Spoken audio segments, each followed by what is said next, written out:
Hey everybody, this is Andrew and John, and we are back again for what I hope will be another exciting episode off of the heels of Bigfoot Week.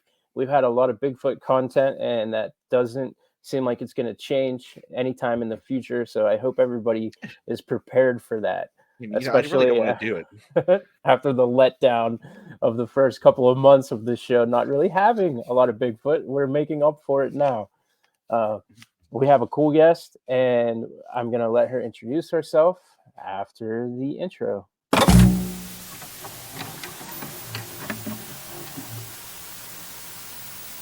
truth is out there.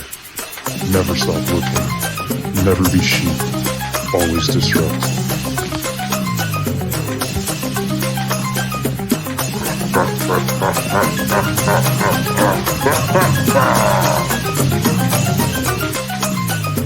We are the ungovernable. We are the truth seekers. We are SasqWatchers.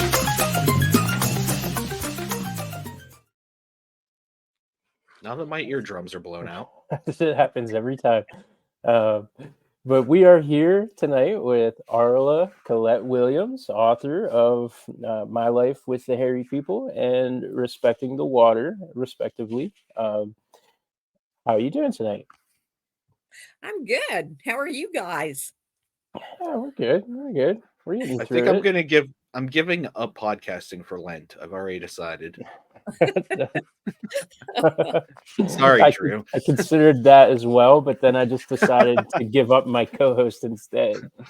That's fair. But we are here tonight, and we're, like I said, we're joined by Arla, and Thanks for coming on, Arla. we spoke, I'm not sure how long ago at this point, about coming on and talking about some Bigfoot stuff, and you had recommended some documentaries to watch, and I was able to catch a flash of beauty, which I thought was pretty interesting. So anybody listening, you should go check that out. I'm sure we'll get into a deeper discussion on some of the documentaries here in a moment, but I was curious if we could just start all the way back at the beginning, because I believe you were 6 years old when you had your first encounter. Yes, the first encounter that I remember as an encounter, I found out from my mom not very many years ago that actually something happened when I was 3, was Sasquatch or Bigfoot related as well. But when I was 6, I was at my grandmother's and I was playing outside, sitting in the dirt, as I was a lot. And I would take sticks and flowers and all kinds of things, and I'd build houses. And so I was just very involved in what I was doing. And I heard somebody walk up, and I thought it was my grandmother. But when I looked up, it was a young male juvenile Bigfoot. And he was, I don't know, 10 to 15 feet from me, I'm guessing, just from memory. He was up close enough that, I could really see him. And we just kind of looked each over, kind of like kids do when you meet a new kid. You're, looking them over. And after a little while, he turned around and walked off. At that point, I jumped up, I ran in the house, I told my grandmother what I'd seen. And I said, what was that? Because I had no reference at that time for that. And in my mind, this was a hairy kid, a really hairy kid. And so she just said to me, what do you think it was? And she let me think about it for a while. And then we began to talk about what this was. And, through the years, when things would happen, I could always go to her and we would talk. She never, ever told me what to think. She let me talk about what it was I saw. And it wasn't just a Bigfoot. My life was filled with pretty much anything that was in the woods at that point. I mean, little people and fairies and many other things that are there that, so many people say are myths were part of who I interacted with when I was out. And I could tell her anything. If I saw something, I could tell her what I saw and describe it. And she never once told me, oh, that's just your imagination. She never used that word imagination. It was, this is what you saw. Okay. What do you think? And what's going on. And so I was just free to tell her anything and talk about everything. I was at the age of 4, I was dreaming about people. People would come to my dreams and they would tell me their name in the dream. And then at some other time, I would see those people. And I freaked my mom out a lot. I was really hard on my mom. But I would run up to these people and I would say, hi, and use their name. And they would look at me like, who are you? And then they'd look at my mom like, well, who are you? And she would try to grab me to keep me from saying, oh, I saw you in a dream, so, because it was what happened with my grandmother. She wanted to know all about it. Who did you see and what happened? And, I could just be who I was totally when I was with her. So when you first saw this Bigfoot at this age, it doesn't sound like you were scared No, I of it at all. wasn't.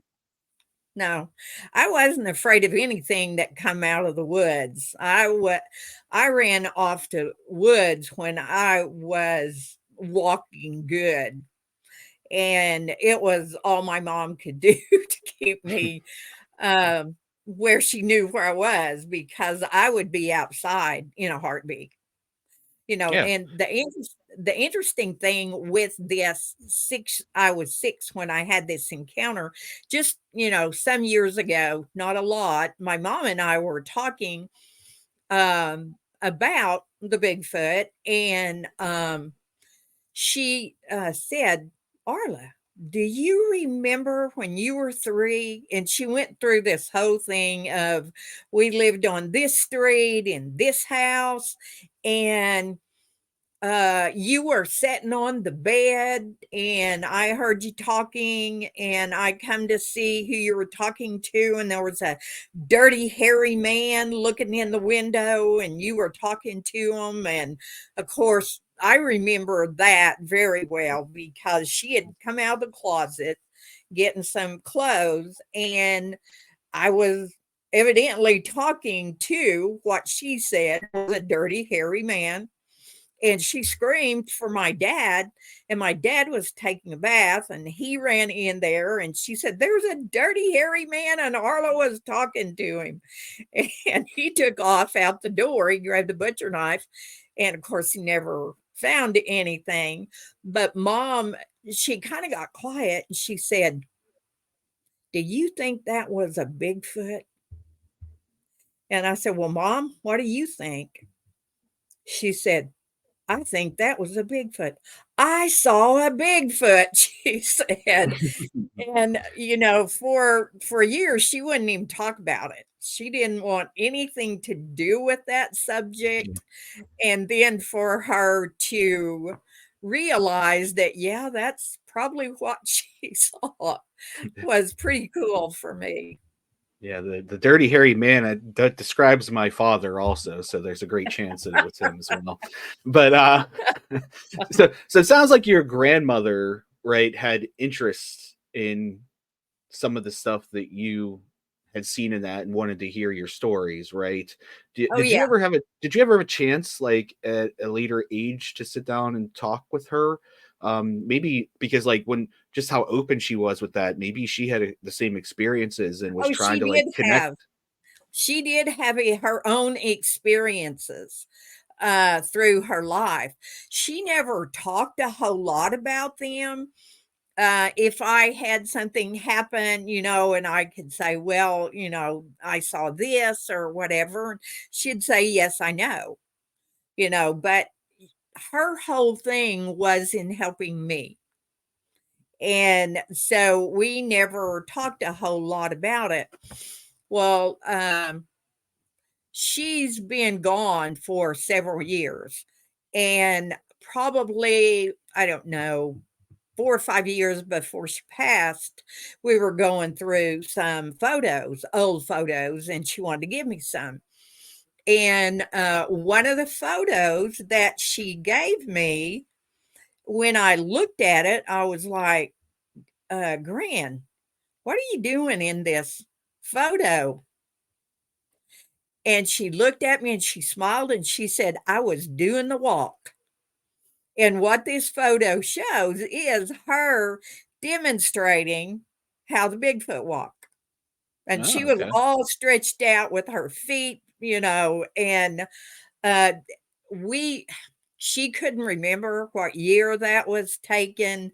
We think somewhere in the very early 50s Wow. is when All that right. was taken.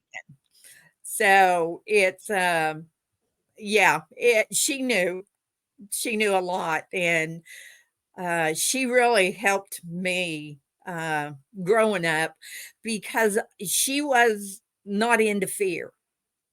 And so I was never taught fear of anything. Her thing was always, talk to whatever you come across, talk to it. And, I tell people that today who are in the woods and they feel like that there's a Bigfoot that's close or anything for that matter, and just start talking. Tell them who you are, what you're doing there. Um, and that helps us a lot with fear. But I was never taught fear, so I never had fear of anything, of being in the woods. Yeah, that's a good motto. Talk to it, unless it's a stranger in a van that says free candy. Maybe think Yeah, twice about yeah, that one. now, if it's human, it's always suspect. But So, you're right though. Like being taught fear is kind of like, and I'm not just gonna say like in the United States. I mean, this is the whole world. Like you're brought yes. up on don't do Yep, this, don't do that. You're gonna die. Be afraid yep, of the wind, rain, thunder, lightning, yep, yep, everything that moves. There's bears in the woods. Don't go in the woods. There's bears. You know how many yep, times I've seen a live bear in the woods? As many times I've been out there, zero. I have yet to see yep, one. Now, I know there's hunters and stuff that see them, but I just walking around the woods have never seen a bear. I've never had to yep, run from a bear or do like any of the weird, crazy things they teach you, like about yep, scare the bear away. yep, Um, so I think that's just like how just human culture maybe is taught, because the woods are dark and they're scary and we don't have civilization out there, but there's so much out there that like some people never get to see. yeah. And Fear stops you. If you're into fear, your experience is going to be built around that fear. And that may not be the truth of the experience at all, but it's what you believe because of what you think. And and that goes for anything. I mean, mm, there I go to the woods all the time. I backpacked and hiked and primitive camped across the United States and into British Columbia. And I've never been afraid ever in any place I've ever been. And I've always said, if you would take me into some inner city or something, I would be totally lost about what to do, because it's not something that I really know anything about. So, It's, I guess it's what you learn, what you're taught, and fear's a big one. It's a good controlling thing too. It helps to control a lot if you can put a person in a place of fear. Yeah, I hate to say, I think one of my most irrational fears is the ocean. And that's only because, like, we talk about going to the moon and going to space and all this stuff, but we've barely even touched the surface of like what's in our oceans. And the only thing I can think of when I'm at the beach is like all those like deep sea creatures that are in there coming up and touching me, right? But that is yet to happen, by the way. So it's just an Yeah. irrational fear of mine. So you talked about at 6 you had this experience. When was the next time that you had a Bigfoot or any other experience after the age of 6 that you can remember? Oh, it was ongoing, through my growing up years when, I was out in the woods or doing anything. There was always somebody around. Um, I mean, the fairies and the little people, um, they've always been a part of my life. I mean, they do things in my home. They always have. Um, and so it's been my whole life has been, you know, uh, interacting with something that so many people think are myths. And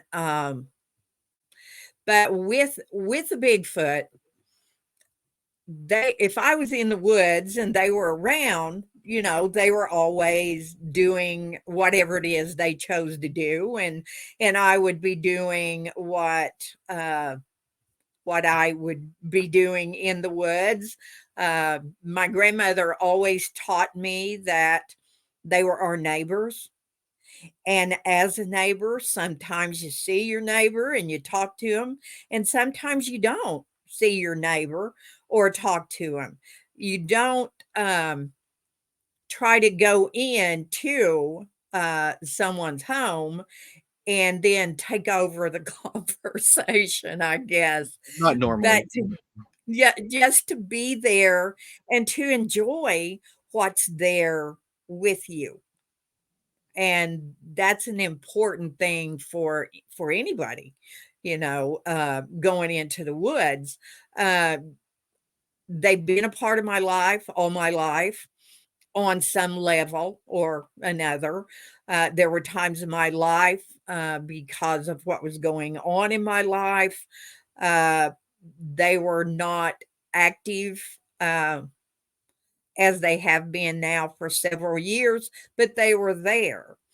I remember one time we were down in the Wichita Mountains here in Oklahoma hiking, and we had gotten on a long trail. And at that time, we had 4 smaller children, and we realized that those kids were not going to be able to hike that trail. So we decided to cut over one of the mountains, and that would take us to the trail that we would eventually get to. And while we were going over there, they were everywhere in the trees, watching and following. And, I just knew, we're okay. I'm out here and I've got these 4 kids and we're trying to get over there and I can't carry all of them if they give up on me. And so, it felt really good to know that they were there in whatever capacity that they were there. So, yeah, so you actually felt safe, Yes. knowing that they were around. Yeah. So does have you, in the course of all this, I know you've written some books and that about it, but have you ever, tried to document them, or have you just always lived in the moment with them? Well, I've got audio. I have some photos. Uh, so I'm not a researcher. I'm not a habituator. I am a respectful neighbor. And as that, I have a lot of interaction with them, and I'm talking physical interaction with them.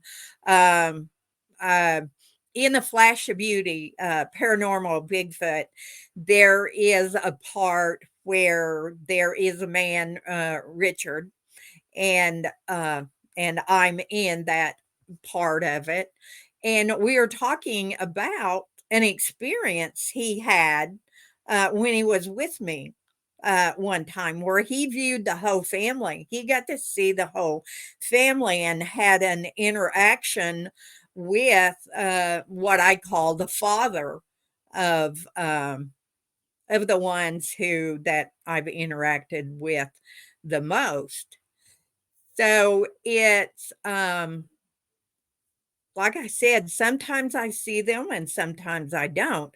Sometimes they're around and you know they're around, but you don't see them, and I don't go looking for them either. Um, my whole life has been based on being respectful of them and pretty much anything else that I'm going to interact with, be that something in the woods or Star Nation people or whatever. You know, I was taught very much to be respectful of everything. Has there ever been a time where you maybe have been in some kind of danger or felt like there might be danger, and that they may have maybe in that moment been a protector to you?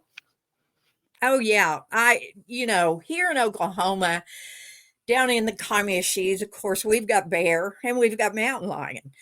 And I've actually seen bear prints and mountain lion prints here where I live, even though I'm not all the way down into the mountains. Um, I do believe that they've kept me safe on several occasions. Um, so it's like having um, someone who's got your back. And since you guys are into the paranormal, I'll get really paranormal here with you. The one that I have interacted with a lot is, I call him Indigo. And I talk about him in my book and the interactions and other things, that we've had through the years. Well, he's now 20, early 20s.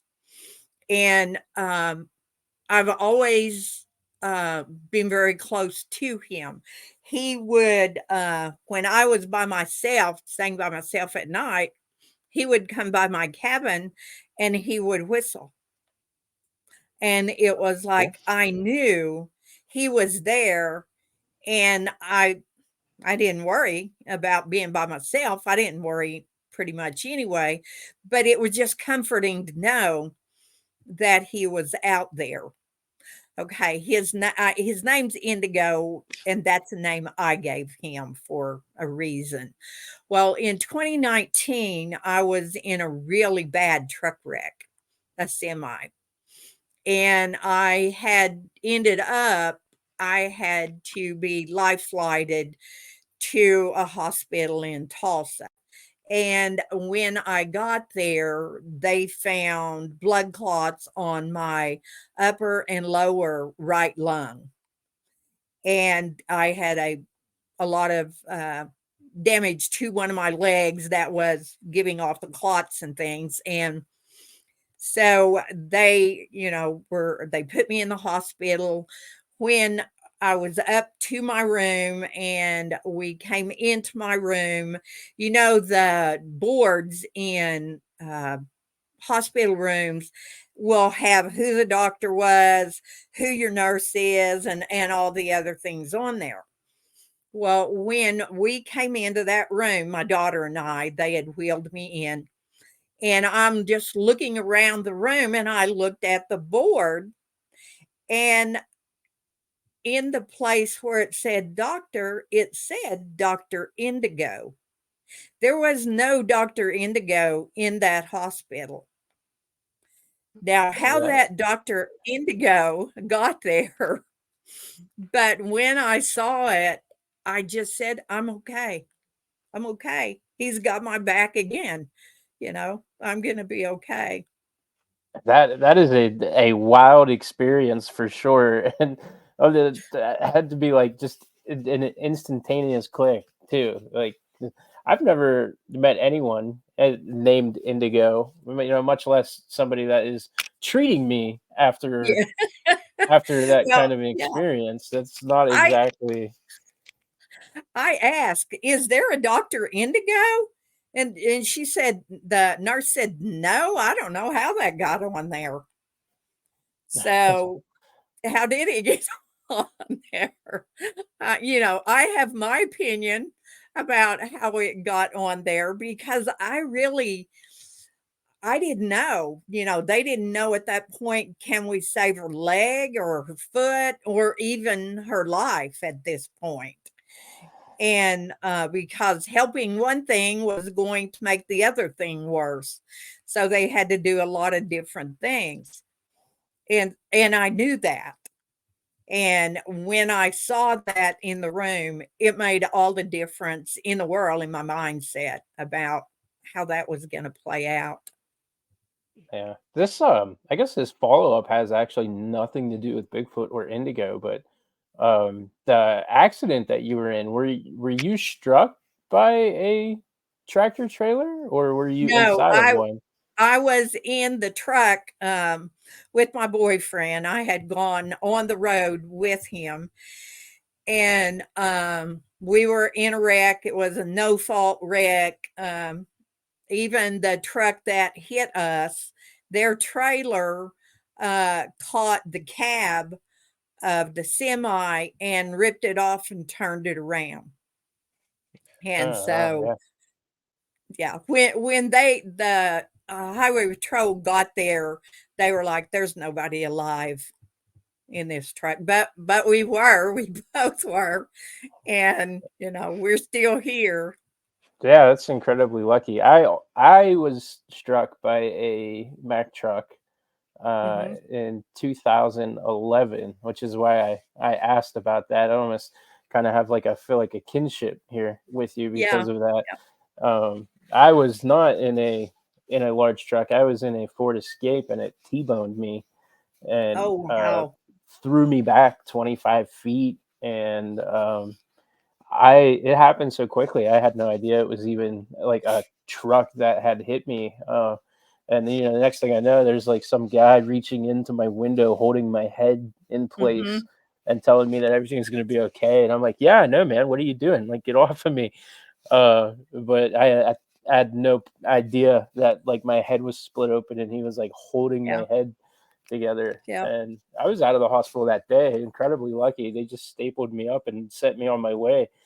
But There are so many miracles that happen every day. And why do those miracles happen? Well, for many reasons they can happen. And I look at that wreck as there were so many blessings that came about from that wreck that I can't look at it and say, "Oh my gosh, I wish it had never happened." Now, I didn't enjoy being part of the dash for yeah, 2 hours, but other than that, I was not in pain at all during the whole time.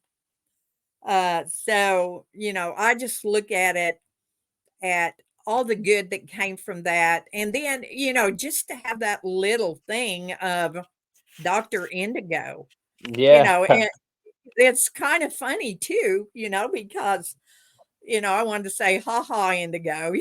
I don't think you're a doctor, but I think you can, how to handle the energies. And if nothing else, it just helped me so much. yeah. Are there any Bigfoot, Big Feet, the family members of this clan or tribe that are less inclined to your company? No, No, they're all I just cool. I've never been anywhere in my lifetime in the United States or British Columbia and ever had a bad encounter, ever. And a big part of that is the respect that I have for them. Plus, I understand their nature. That's one of the things. If we don't understand something's nature, we might not understand what's happening. And depending on where your thoughts are as to what you're dealing with, that's going to create what you believe was going on. I've got a quick story that I tell about a camp out that I was at down in the Cailleach Mountains, and there was a young man there. He was a young military man, and we had talked during the day, and he didn't know for sure what they were, and he was a little afraid. He did come out and say that. Well, that evening we were sitting around the campfire. It was about midnight, and I'm prone to get up and go off and walk in the dark in the woods. And so I just decided I was going to get up and take a walk. And so I got up and started down this little 1-lane road. And he hollered, he said, Miss Arla, can I walk with you? And I said, sure, come on, you can walk with me. And so we were walking down this one little sandy, pretty much 1-lane road. And we heard heavy bipedal footsteps coming towards us. And they were coming closer and closer and closer. Until they were just right behind the tree line right there. And basically that's large cedars and bushes and pine. And so you can't hardly even see through it. And at night, it's like impossible. But as it approached very close to us, he reached out and grabbed my arm. And he stood there and he said, are you afraid? And I said, no, I'm not afraid at all. And for just a second or two, he grabbed my other arm and he said, you're not afraid? And I said, no, I'm not afraid at all. I said, are you afraid? And he said, yes. And I don't know what it's going to do to me. And so I tried to talk to him and get him to calm down. That wasn't happening. So I just said, let's go back to the cabin, to the campfire. And so we went back. If you took a report on that one incident, mine would be, I'm walking down a 1-lane road. I hear heavy bipedal footprints. It's right there inside the tree line. I didn't feel threatened at all. His was, I heard heavy footsteps and it kept coming closer and closer. And I don't know what it was going to do to me. And the reason he went to that, he already said, I don't know really what they are. And yeah, I'm afraid. So there'd been nothing happen other than very loud footprint or footsteps coming that would make you afraid. But because of what he thought about them, that put him right there into that fear of, I don't know what it's going to do to me.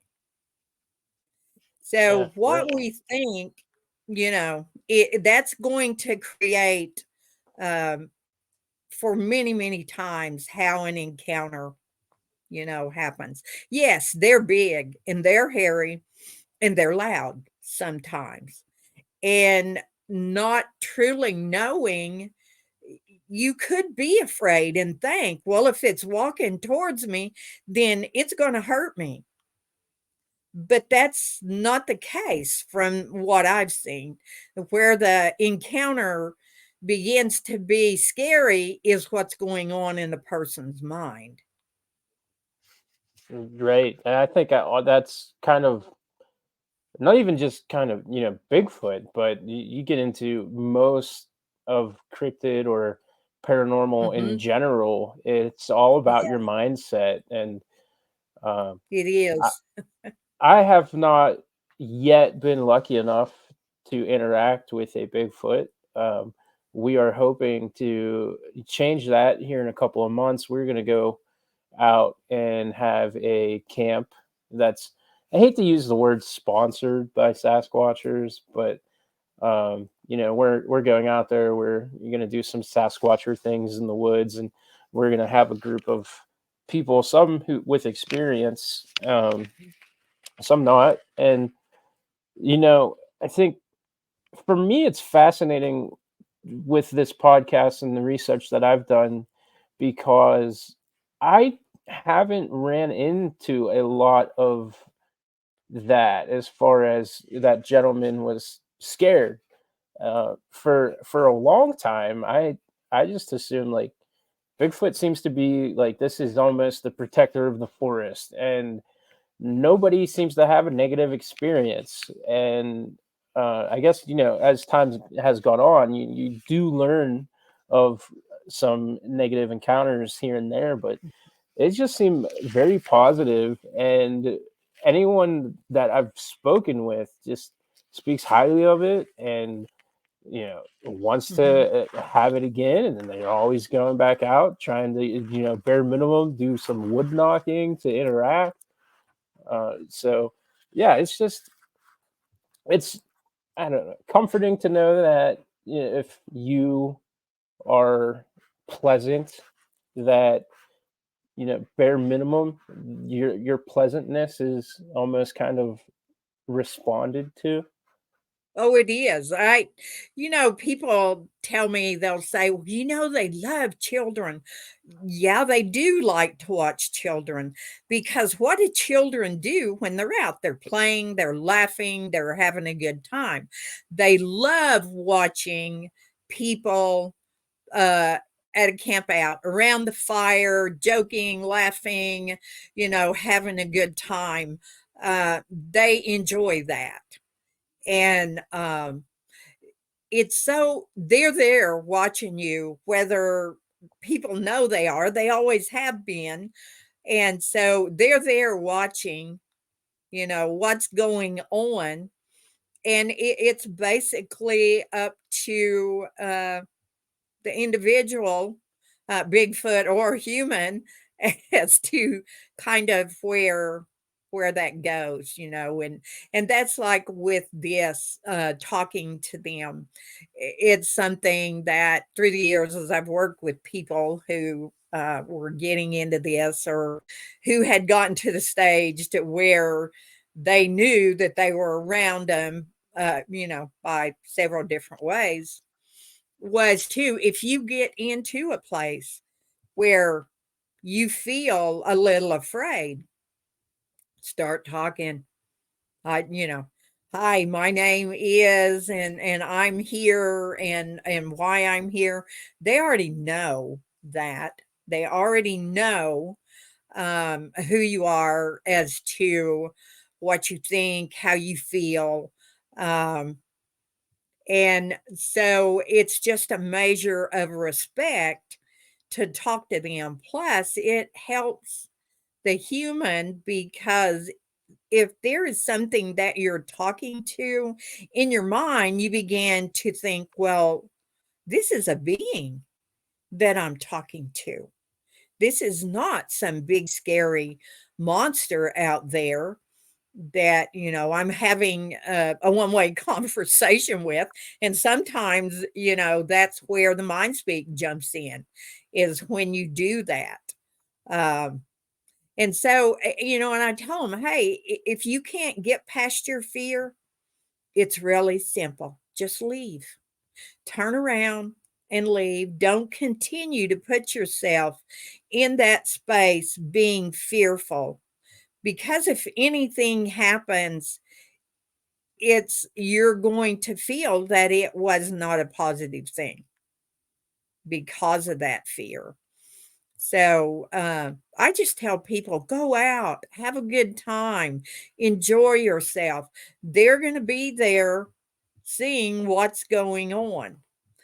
Here in Oklahoma, uh, a lot of Native people will tell you that when they have the old time outdoor powwows, that the Bigfoot will come and watch them, and they honor them. And even some of the traditionals I know who are connected to their beliefs in Bigfoot will put out plates of food for them as a gift and an honoring of them. And so, there that's a joy. What do you see at a powwow? You see people dancing and drumming and enjoying themselves. Yeah, and um, it's definitely a big part of Native culture too. We talked to Tom Seward. I'm not sure how many episodes ago it's been, but he had a lot of information for us on that side of the coin, Mhm. with the practices and almost like kind of confirming that that they're there. They're kind of just almost spirits of the forest, and that one thing that did catch me off guard a little bit is when he talks about how they kind of use them as a way to get the kids to behave. Like if you if you don't behave, they're gonna take you, and they're gonna they had like this story that the Sasquatch would take them in a sack and go up the hill and then cook Mhm. them. Like it almost like Yep. use them as a way to scare your children, like a boogeyman to behave. And Yeah. To make you not go off into the woods. And even, people other than natives do that too to their kids. Yep. Don't go out there in the woods. There's going to be some wild animal or, something else. Once again, they're using fear to control the actions of their children. And, for me, I was never taught that there was a fear for me to be out there. As long as I was respectful, there wasn't really anything I needed to be, concerned about. Now, yeah, a bear or the regular animals and things, you have to be aware that they're there also. But I always felt like, I was being watched after.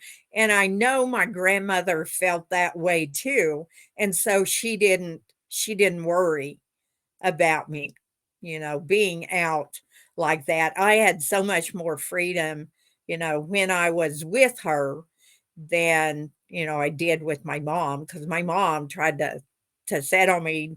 She used to tell me this one thing. There was this hill and it had a big old water tower on it. And I would want to go and hike and climb up that water tower. And she'd say, don't you go up there on that hill. There's wolves up there and they'll get you. Well, there were no wolves anywhere around where we lived, but she used that. Of course, that didn't work on me because if there were wolves there, I wanted to see them. And so, but that was something that she used, and parents use all kinds of things to try to keep their kids safe. Don't be doing this and because of something that's there. yeah, I wonder if the Bigfoots do the same thing with their children. Well, I have seen them reprimand a child, but it wasn't a physical reprimand. It was, them saying something to them, to those children for doing what it was they were doing. and what they were doing was messing with me. And that particular night, I spend a good part of the year in a tent in the woods, and I do some winter camping too in a tent in the woods. Um, and I don't like to be woke up. If I'm startled awake, I'm liable to snap at you. And normally, I don't do that at all. But if you wake me up and I'm in a good sleep, I'm going to probably say something to you. Well, this particular night, there had been a lot of activity, and I was just laying there listening a lot. And when I did go to sleep, I was sleeping really well. And it was a night that was pretty bright. And I woke up startled with my tent was shaking. And I looked, and on the outside of my tent, you could see like where hands had grabbed the tent and were shaking it. Mhm. And so it woke me up. I was startled. I looked, I saw those three little sets of hands that had hold of my tent and was shaking it. And I said, "You woke me up. You're not supposed to wake me up." And about that time, I heard, these little footsteps taking off. And then I heard them saying something to them, uh, as far as, I would think that he was saying, "You're not supposed to be over there doing that," or whatever.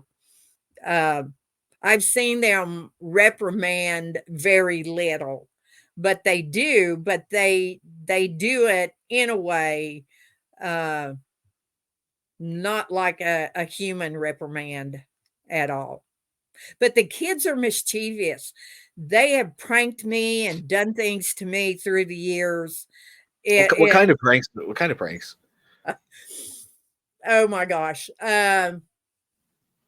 They would hide one of my flip-flops if I was out camping. I'm very well known for wearing flip-flops pretty much all year. And one year I had gone down to the Cailleach Mountains, and I was camping, and I was going to stay several days. So I set my big tent up, and I had a cot and, extra room. I could cook and whatever I needed. Well, I had my flip-flops on when I got there, and I took them off and set them over by a tree. And I went on about my business, getting the tent put up and everything else. And then I decided, after I did it, that I would take my dog and we would go for a hike. So I went out to get my flip-flops, put them up in the tent, and only one was there. Uh-oh. And so I just said out loud, "You better bring my flip-flop back. I don't know what you've done with it, but, please bring my flip-flop back." And so I had my hiking shoes on, and my dog and we went off. We were gone for quite a while. We came back, still no flip-flop. So I'm like, okay. So I am through camping. I am taking my tent down, and I take my cot down. And when I took my cot down, I was walking on the floor, and there was something underneath my tent. And I thought, that feels kind of funny. So I went outside and reached in under where that was, and it was my flip-flop. Now, my flip-flop was not, I did not put that under my tent, and especially under my cot. If it'd been out in the middle or something else, I would have stepped on it and known it. But they put it where I wouldn't know where it was until I was through camping. So, that's one.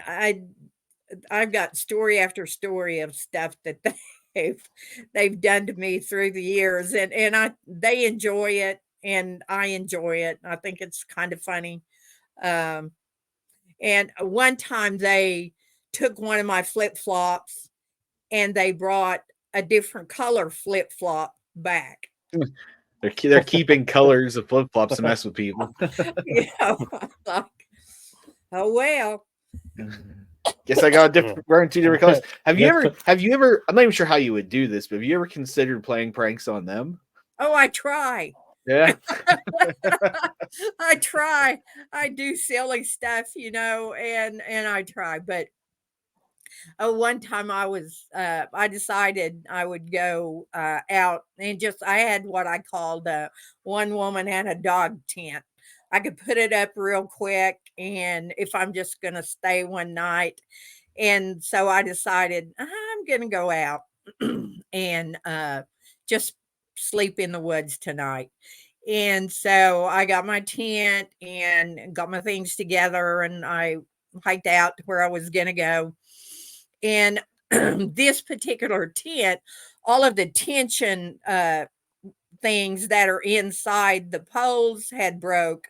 So when I would take my tent down, I would put them all in a bundle and put like a small bungee or something around them. So I'd know, okay, this is this pole that's going to go through my tent. Well, that particular day, I just grabbed my poles and I'm putting my tent up, and one of them's not right. It's like the tent's not stable. So I go around behind the tent and I'm bent over and I'm looking, trying to figure out, did I drop something? Is something else wrong? And I hear some movement, but I go ahead and I realize that one of the poles is missing. And I'm like, I did not leave that pole at the house. I always have those poles. And I thought, well, I don't know. Maybe I did, maybe I didn't, but I've always got spare tent parts around. So I hiked back up and got another. I didn't find that piece there. So I just grabbed another piece. I wasn't sure if it would fit or not, but I took it back out there and I made it work where I could go ahead and put my tent up. And so I'm sitting there after a while, just kind of enjoying myself and looking at the sky. And it was not dark at that point. And I look kind of up, I'm looking up through the tree canopy, and I see something up there. And I'm like, what is that up there? And, I couldn't reach it, but I got a stick and knocked it down. It was that missing piece of the tent pole was up there in Wow. that tree. How Yeah, that get there? yeah, that's not a coincidence or a No. gust of air at all. So, yeah. I'm uh, sure they were laughing and having a good time with that one. So, so I'm curious. I don't know. I feel like I'd be remiss if I didn't at least ask this, because I always ask everybody, even Dr. Jeffrey Meldrum when we had him on. I want to ask about, I don't even know if this is like an endearing term or if it is a derogatory term at this point. I haven't figured it out yet, but about the woo. Have you ever experienced any of the infrasound portals, sphere, oh my goodness. orbs, anything like that at all? Oh yeah. All of the above and more. It's funny, when I first came into this Bigfoot research world several years ago, I thought somebody was teasing me that there were people out there trying to research and prove that they existed, when I knew, and a lot of people I knew, always knew that. But I came into this, I just started sharing my stories. I ended up on podcasts that weren't necessarily woo friendly, but they asked me questions and I answered them. Um, and I was given a name by a particular group, the Immaculate Mother of Woo. So if that tells you anything about the level of woo that I know about, I mean, I tell them, I was woo before woo was cool. I've always been that. It doesn't matter if people say all kinds of things. I don't take anything personal that anybody says. I know who I am, and I know what I've experienced, and so that's all, all I know. You know who Tom Powell is. He's an author and lives in Oregon and very well known in the Bigfoot world. And I was doing a conference in Richland, Washington in 2012. And there had been a group, the group that had named me the Immaculate Mother of Woo, had been going around calling me and some other people kooks. We were just a bunch of kooks. I could probably guess what group this is, but I don't want to mention them on the air. Anyway, a friend of mine, Beth, and I were coming down that first morning of the conference, and we were going to eat breakfast, and Guy Edwards and Tom Powell were sitting there, and we greeted each other, and Tom says, y'all sit down here and eat with us. So we're talking, and Tom said, well, Arla, how's it been going? And I just went into this. I said, well, Tom, I'm just not real happy right now. And he said, well, what's going on? And I said, I was called a kook. I am not a kook. I am a kookette. And he kind of laughed and he said, you need to tell that story when you're talking. That, I was upset because they were calling me a kook, but I'm not a kook. I am a kookette. So it never bothered me. I just always took it for what it was. It was purely their perception and actually had nothing to do with me at all, but what they thought. So those kind of things never bothered me. Yeah, or the box that they like to live in, all comfortable and square. That's one thing that, I've over time, as far as Bigfoot goes, I've come out of that box as well. I never really had a firm stance one way or the other, but the more that I talk to people like yourself and other experiencers, and I hate to use the term experts, but when you have professors of certain fields on the show, they kind of are. So it's just kind of like the truth, they're experts. You talk to these people, and the amount of clarity that I've been able to achieve on the subject of woo, I think is awesome for what we're doing, and I'm open to all of it, and I'm firmly set to research some of it myself. When we go out in June for our camp, I'm going out super open-minded, and I'm going to try to be as friendly and open and draw some activity however I can. But I'm not just going out there to knock on some trees. I would love to come across some of the more fantastical things that are part of this culture at this point. But in all honesty, we're going out to fist fight a Bigfoot. That's the whole plan. If we look at science now today, If you're looking at quantum physics and entanglement and all of those things, science is on the verge of saying, oh, wow, well, it was true. Yeah. That really did happen.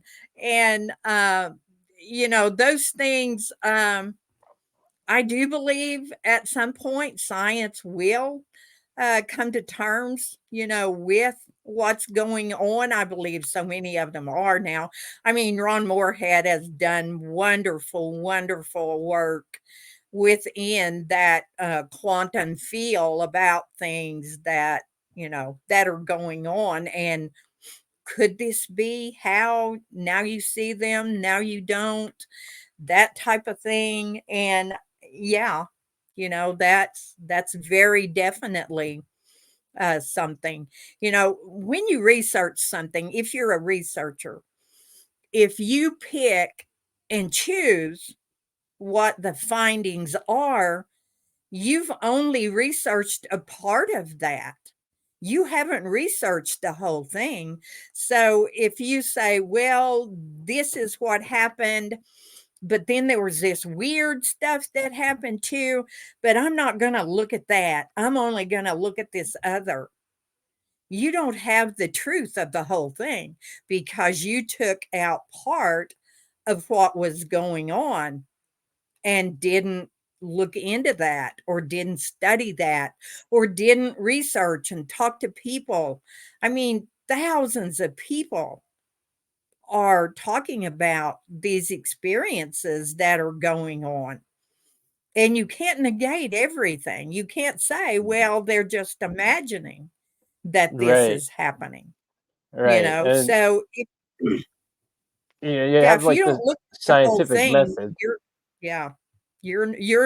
you're going to have a skewed view of the subject that you're trying to figure out. Yeah. And like the scientific method, for instance, like you have a hypothesis, you have execution, you have repetition, and then you have peer review, and everything is supposed to fall under that method. And so much of this research, Bigfoot, paranormal or otherwise, is not allotted that same respect that every other field has, and it's really unfortunate. It bothers me a lot because that is literally how we have accomplished everything else that we've accomplished as a species. And Yeah. Also, I sit here and talk on this microphone about how Charlie Chaplin is a time traveler. So, like, who am I to say that Bigfoot can't walk through a portal? Because I firmly believe that. Yeah, it's gotten so much better in the last few years. So many more people, began to speak out. I mean, like I said, when I first came into this and I did one podcast, and then, people were going, oh, wow, there's this weird woman and she's talking about all this stuff. We got to get her on the podcast. And I made it a rule never to watch the chat because that was not a place I wanted to go when I was talking. And, and I've always told everybody, any conference I've ever spoke at, anything I've ever done where I'm speaking to the public, I always tell them, you don't have to believe anything I say. I'm not asking you to believe anything I say, but the one thing I will ask you is don't throw it out. File it away. And then if something happens to you or something happens to someone that you trust, then you've got a reference to go back and look at and say, wait a minute, I heard something like this. And so that's all I ever ask anybody, when I'm doing a conference or something like that, is just don't throw it out, file it away somewhere. Yeah, right. So I'm curious here, before we head out, because I think we'll probably hit that point here in a couple of minutes, I was really wondering what kind of what inspired you to put all this down and turn it into a book, and put the pencil to paper, so to speak. Well, a lot of people had were just saying, have you written down these experiences? Is there somewhere I can go and read what it is, your experiences? And of course, I put stuff on Facebook, for years, ever since I've been on Facebook. And it was hard for me because I never planned on writing a book. I love to write, but I'd never planned on writing a book. And I said one day someone had messaged me and asked me that, and I answered them, I don't know. I've got, I write things on Facebook, and you can watch me on podcasts and stuff like that. And I just said, if one more person says something to me, I guess I'm going to have to write a book. Well, it wasn't long till somebody else had messaged me and said, have you got this stuff written down? And so I have a good friend, Tom Cantrell, and he's published a lot of books, written a lot, and published a lot. And we were talking, and I said, people just, they keep coming, and I just don't know that I could write a book. I don't know if I'm disciplined enough to do that. And he said, well, I'll tell you, why don't you just write down and share your stories like you'd put on Facebook or that you've told, and we'll just make a little book. And I thought, well, I can do that. Well, once that dam was down, it was like I almost had to write. And so I just began to write story after story of, these are actual things that have happened to me. And even in my book, My Life with the Hairy People, I've got stories in there of the little people and interaction that I've, had with the little people. And so that's how the book came about. The children's book, Respecting the Water, came about because it's important to me that we do respect the water and respect the earth and the other things. And so I wrote the book, and I used a couple of the hairy kids, Indigo and Blue, and a grandfather Bigfoot. And then there was a grandfather Crow and a grandfather Coyote in this, and a human grandmother and her granddaughter are the main characters in the book, Respecting the Water. The artwork in that book is awesome. Thomas Finley did that. It's just a small book, but it's got a big message. And so I'm working on a book now. It's mostly paranormal things that have happened through my life, and my interaction with all of these beings who are living there with us that, we're not open to see because it's a choice that we're not doing this. And even working with the Ascended Master, Sanat Kumara, and the Star Nation people, some of those beings that I've had contact with through the years. So it's been a really hard book for me to write, but I'm working on it. It's fascinating. I look forward to when that comes out. Actually, I'll be keeping my eyes peeled. But for anybody else who's interested, where can they find your books? Well, you can find me on Facebook. I actually have a page called Naturally Arla that the books will be there. You can get them on Amazon as well. Also, if I'm in Flash of Beauty, Bigfoot Revealed, and Flash of Beauty, Paranormal Bigfoot. Those are two of the newest documentaries. I'm in another documentary by Bilco Productions that was done, oh gosh, 2018.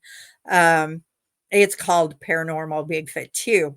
That one and the Flash of Beauty, Bigfoot Revealed, can be seen free on Tubi on Roku TV. Also, Flash of Beauty, Paranormal Bigfoot is on Amazon. You can rent that and watch it. It's an amazing documentary. I mean, there's a scientist on there. These are real people talking about things that are happening with them, and it's class A done. It's a beautiful, beautiful documentary. Awesome. Yeah, I enjoyed it a lot. That's where I think I learned of Scott Thompson and the Bigfoot Tracking Project. I've been in contact with him about coming onto the show, but he said they just recently had a baby, so things have been hectic. And yeah, no, you're right. It's a great doc, and it's available. You guys can just find it and watch it for free. It's right there on Tubi.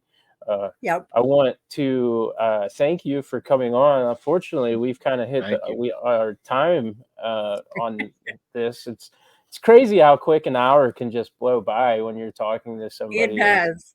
as like fun and interesting as you. So again, thank you for joining us. It was a pleasure. We will, just keep you on for just 1 second to make sure that it wasn't all for nothing. Right. Yeah, and everybody, check out the books, check out the documentaries, and we will maybe talk to you again someday. Yeah. All right. Awesome. Thank you Yeah, guys thank you. for having me on. I appreciate The it. immaculate mother of woo. Yes. All right. Oh, there were some others, but we won't go into them. There you go.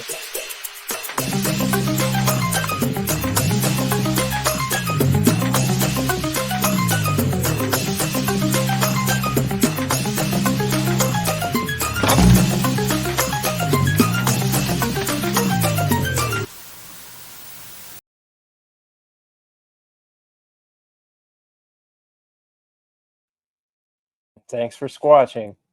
Squatch you later.